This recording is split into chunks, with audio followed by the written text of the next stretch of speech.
நீங்கள் பார்த்துக் கொண்டிருப்பது உங்கள் விஜய்.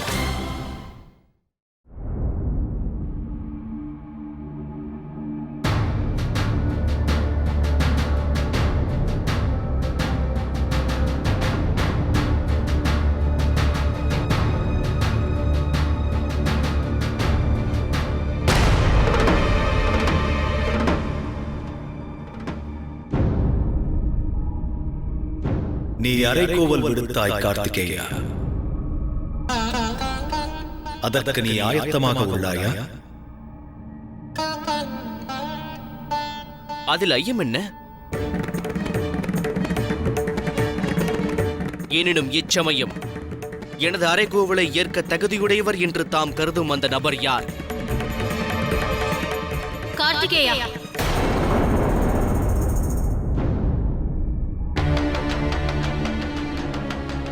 வார்த்தைகளை வரம்புக்குள் அடக்க பயில்வாய்.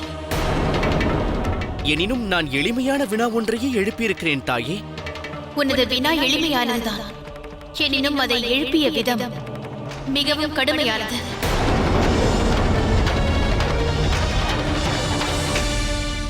நீ நினைவு மறக்க வேண்டாம் மகனே. உன் முன்பு நிற்பவர் தந்தை மாத்திரமல்ல, உன் ஆசானும் ஆவார்.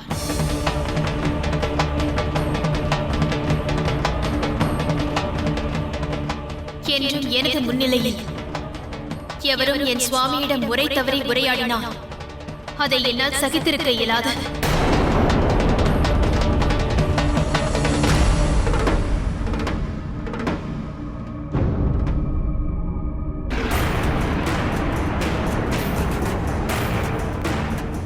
அதற்கு வருந்துகிறேன்.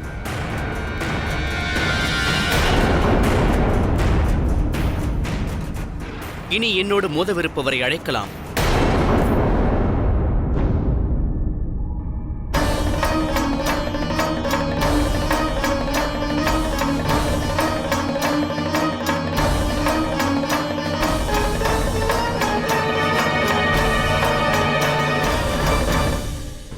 மகாதேவர் இவ்வாறு தயங்குவது ஏன்?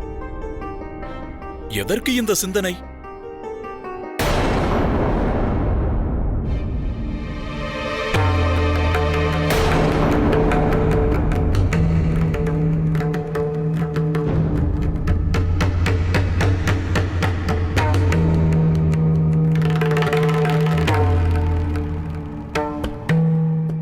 என்னையா அழைத்தீர்கள்? உன்னைத்தான்.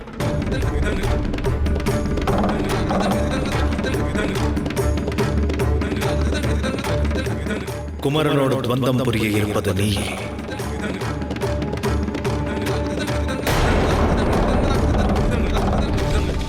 இவனா இவனா என்னை எதிர்ப்பான்?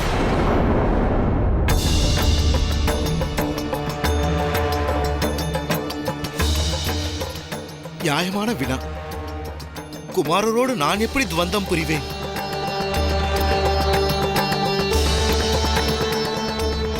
நான் மிக துச்சமானவன். ஆற்றலற்ற என்னோடு மோதுவது இவருக்கு சோபை அளிக்காதே பிரபு. குமாரர் எங்கே? இந்த அற்பன் எங்கே?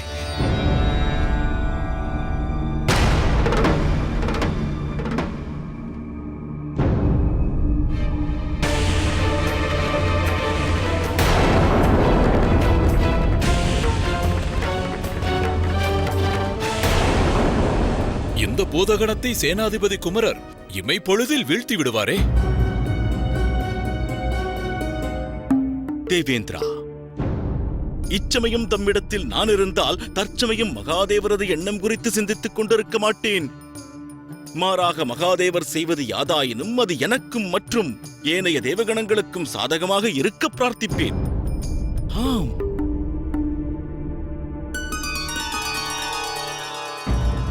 எனது பூதகணத்தை நீ வீழ்த்த இயன்றால் நீ வெற்றி பெற்றவனாவாய் கந்தா.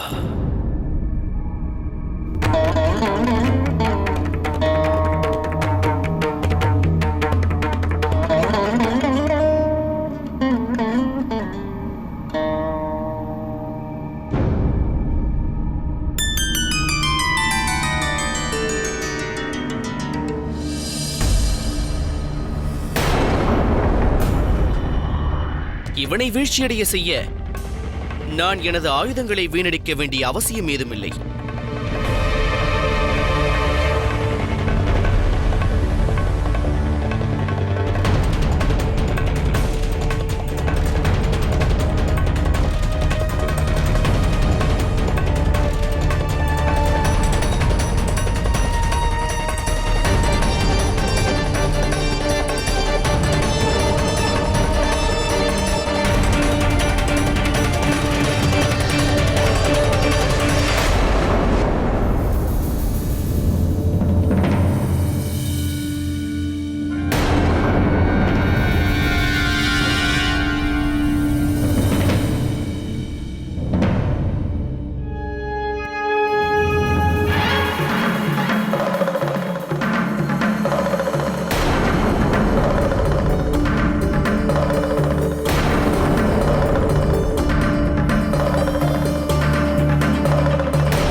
நீங்கள் பார்த்துக் கொண்டிருப்பது உங்கள் விஜய்.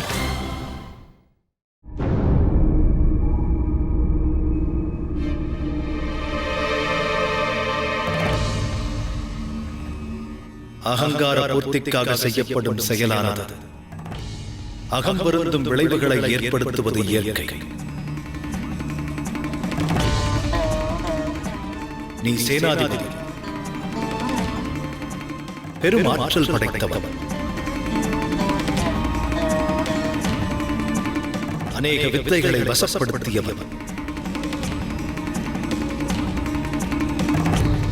அநேக வகை அஸ்திரங்களை அணிகலன்களாக கொண்டவன். இருப்பினும் ஒரு எளிமையான துவந்தத்தில் தோல்வியடைந்தார். அதிலும் குறிப்பாக உன்னோடு துவந்தம் செய்ய முற்பட்டவர் தற்காத்துக் கொள்ளவும் முயலவில்லை.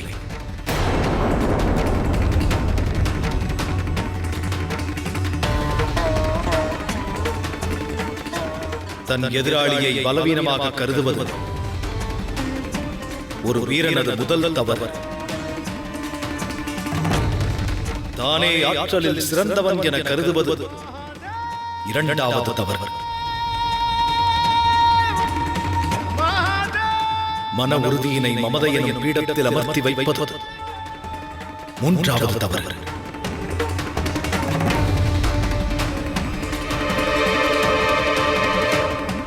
பயிற்சி அளித்தவரையே பரிகாசம் செய்வது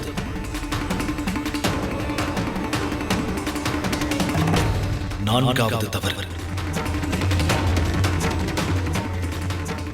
எவர் ஒருவரது மேன்மைத்துவமும் அவரது நடவடிக்கையால் வெளிப்படக்கூடியது, அவரது அகங்காரத்தினால் அல்ல.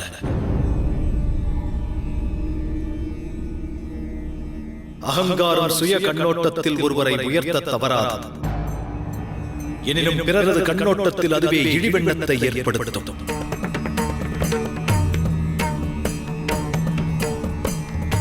ஆணவம் அதிகார மமதையாகும். பக்குவமற்ற தன்மையை பிரதிபலிப்பதே அகங்காரம். நீ பெரும் ஆற்றல் பெற்ற ஒரே காரணத்தினால் கடமையிலிருந்து விடுபட்டதாக அர்த்தமில்லை. அதி அற்புத ஆற்றலை பெறுபவர்களது பொறுப்புகள் அதற்கேற்ப பன்மடங்காகும். இந்த பூதகணம் தனது பக்தி எனும் சக்தியினால் பேராற்றலை பெற்றார்.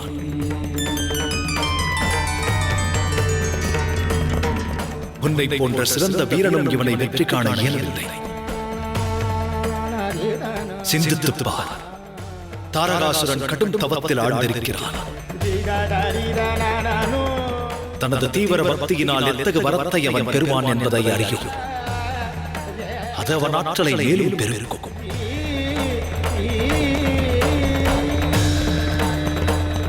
அதன் பின் தாரகாசுரனை நீ எதிர்கொள்ளவிருப்பது உனது ஆணவத்தினாலா?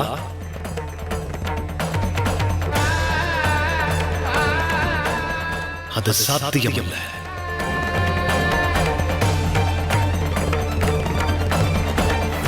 தாரகாசுரனோடு மோதினால் தேவகணங்களுக்கு தோல்வி நேரும் என்று உணர்த்துகிறாரோ? இதற்கு பிரதான காரணம் தேவேந்திரனான தாமே. மகாதேவரின் வார்த்தைகளில் உண்மை உறைந்துள்ளது. இருப்பினும் தாரகாசுரன் இச்சமயம் ஈடுபட்டுள்ள கடுந்தவம் முடிவடைந்த பின்னர் அவன் எத்தகைய விருப்பத்தை வரமாக வேண்டினாலும் அதனை நான் வழங்காதிருக்க இயலாது.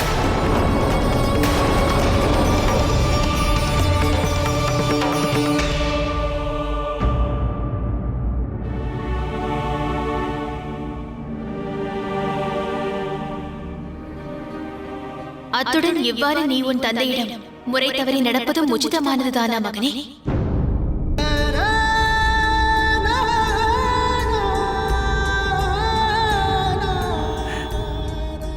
என்னை மன்னிக்க வேண்டுகிறேன் தந்தையே. நான் இழைத்தது தவறை கடந்த பாவம்.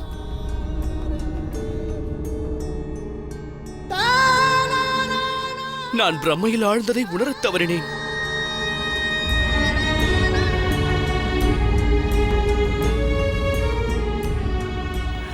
எனக்கு எத்தகு தண்டனை அளித்தாலும் ஏற்கிறேன். எனினும் எனது அஞ்ஞானத்திலிருந்து எனக்கு முக்தி அளியுங்கள்.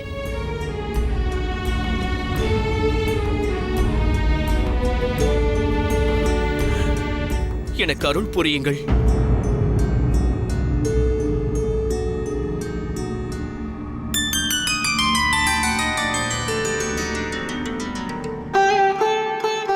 இத்தகு பெரும் சத்தியத்தை இவ்விதம் எளிமையாக உணரச் செய்வது மகாதேவரால் தான் சாத்தியமாகும்.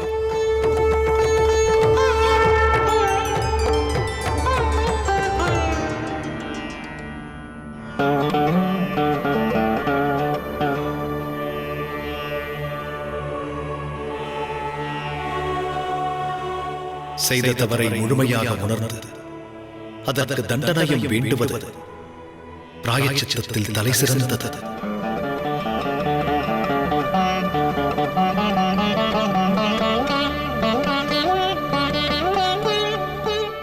உன் கண்ணீரில் உனது களங்கங்கள் கரைந்தன. மீண்டும் தூயவனானாய். ஆணவ பக்தி பெற்றாய்.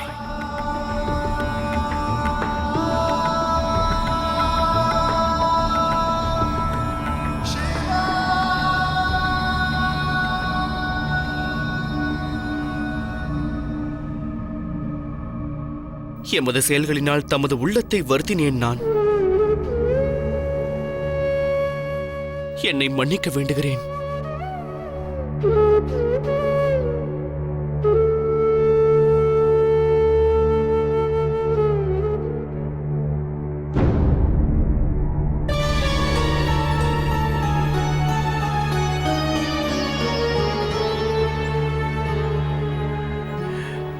எனது பயிற்சியாளர் தாம் மூர்க்கத்தனம் செய்த தமது இந்த சீடரை தாம் மன்னிப்பீர்களா?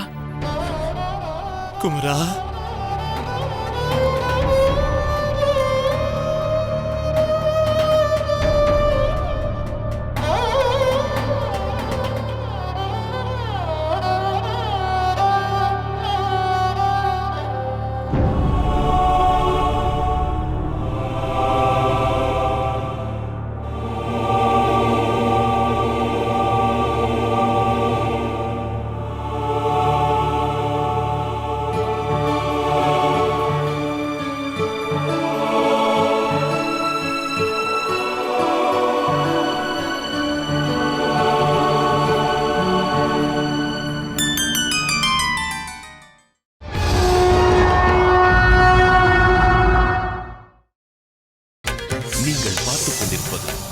உங்கள் விஜய்.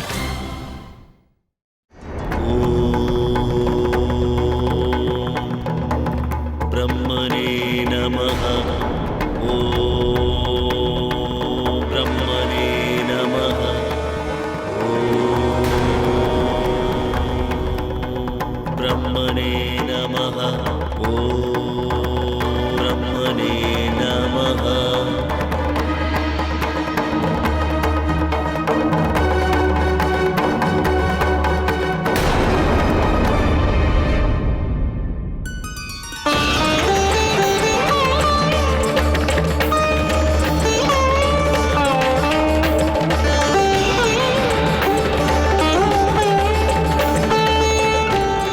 தாரகாசுரா, உன் கடும் தவம் பூர்த்தியடைந்தது.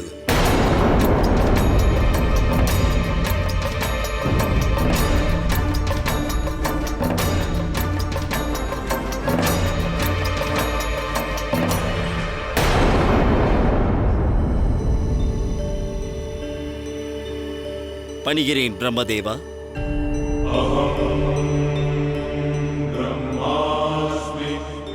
பிரம்மதேவா, எனது தவம் வெற்றி அடைந்ததா? தாரகாசுரா, வேண்டும் வரம் கேள். பிரம்மதேவா, சத்தியத்தில் எனது தவம் வெற்றி அடைந்திருந்தால் யுத்த சமயத்தில் நான் உருவாக்கும் வியூகங்கள் எவராலும் தகர்க்கப்படாதிருக்கும் என எனக்கு வரமளியுங்கள்.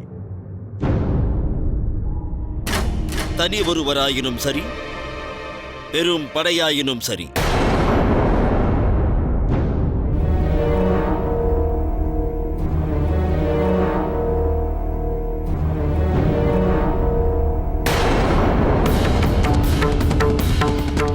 ததாஸ்து.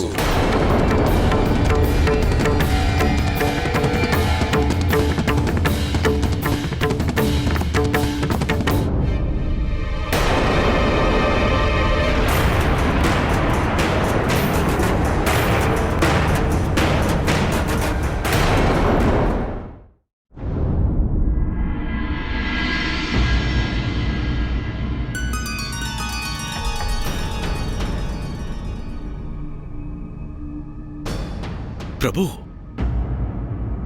தாரகாசுரன் ஆபத்தான வரத்தை பெற்றுள்ளானே. இனி அவன் போர் வியூகங்களை எவரும் தகர்க்கலாகாதா?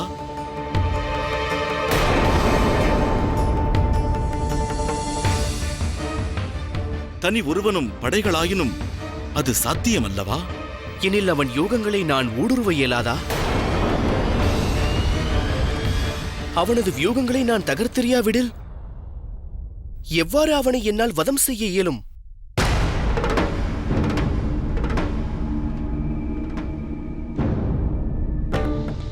இருப்பினும் யுத்த தர்மத்தின் அடிப்படையில் படைத்தலைவனும் ஏனைய வீரர்களும் சுய ஆற்றலை கொண்டு போரிடுவதல்லவோ யுத்த நியதி.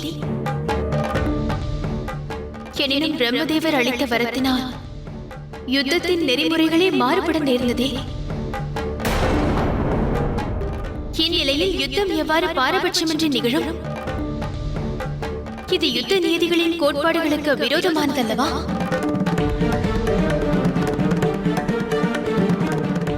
கார்த்திகேயன் தேவ சேனாதிபதி மட்டுமல்ல, நமது ஆருயிர் புதல்வனும் ஆவான். இனி இதற்கோர் தீர்வை காண வேண்டியது தாமே சுவாமி. இனி நேர்வது யாதாயினும் சரி. கார்த்திகேயன் தனது கடமையை நின்று பின்வாங்குதல் இயலாது.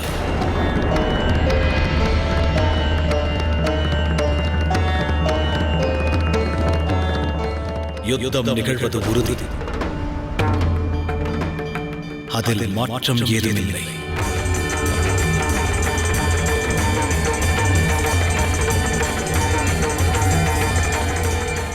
இதுவே தமது விருப்பமெனில் தந்தையே, அதை நிறைவேற்றுவதே என் கடமை.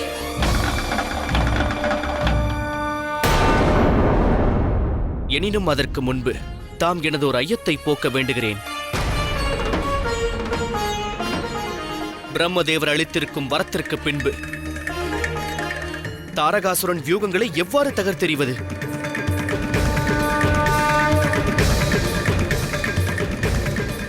ஏனெனில் அவனது வியூகங்களை ஊடுருவாமல் அவனை நான் வதம் செய்வது அசாத்தியம். என் கடமைகள் நிறைவேறுவதும் சாத்தியமல்ல தந்தையே.